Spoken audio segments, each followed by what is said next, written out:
Let's talk about Linux. You tried it, got excited, maybe installed Ubuntu or Mint, and then fizzled out. Commands felt alien. Updates broke things. You're not alone. I've been there too. But after helping hundreds of learners, I realized most people fail at Linux for one core reason. It's not about intelligence or effort, it's about how we approach it. Today, I'll break that down and give you a roadmap that actually works. Part 1. The root failure. Here's the hard truth. We treat Linux like it's Windows or Mac OS. We expect point-and-click simplicity, polished apps, and zero friction. But Linux isn't a consumer product. It's a conversation. When you hide from the terminal, avoid config files, or panic at error messages, you're refusing that conversation. I get it. That black screen feels intimidating. You Google an error, find a 10-step fix, and think, do I need a CS degree for this? That's the breaking point. But what if I told you the terminal isn't your enemy? It's your translator. And those errors, they're clues, not criticisms. Part 2, shift your mindset. Stop thinking of Linux as just software.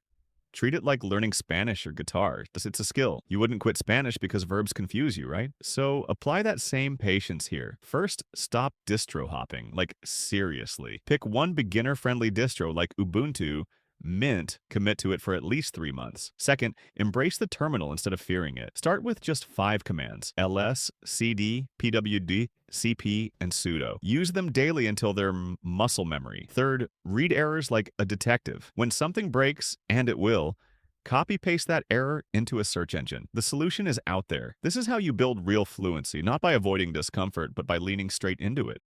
Part 3, the practical fixes. Let's make this real with 3 practical changes you can start today. First, prioritize the terminal over GUI for system maintenance. Instead of clicking through update managers, run sudo apt update and sudo apt upgrade.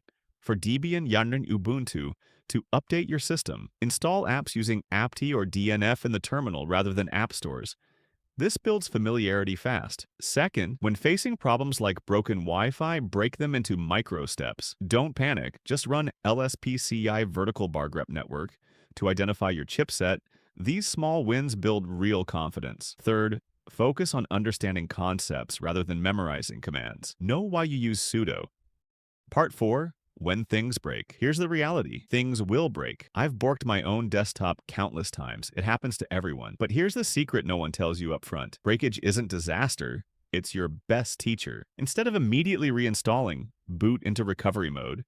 Use journalctl-xee to read boot errors like clues. Restore from a backup. Please tell me you're backing up critical files. Every time you troubleshoot instead of nuking your system, you deepen your understanding in ways smooth sailing never teaches. Remember, Windows hides failures.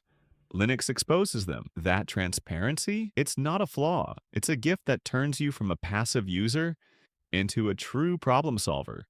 Part 5, your roadmap. So here's your Linux survival kit in a nutshell. First, lock in that mindset. Linux is a skill to master, not an app to click through. Be patient with yourself. Commit to learning just 5 terminal commands a day. No avoidance. Build that muscle memory. When problems hit, break them down and Google specific errors. Precision beats panic. And when things break, they will recover instead of reinstalling. Read logs like clues. They're your teachers. Make time for one lesson weekly on Linux Journey or the Linux Command Line free PDF. Because here's the truth. Linux rewards genuine curiosity. It doesn't judge you for not knowing, only for not trying. Start small. Stay consistent. Let yourself be a beginner. 6 months from now, those intimidating commands will feel like trusted tools, and that black screen, it'll be your creative workspace.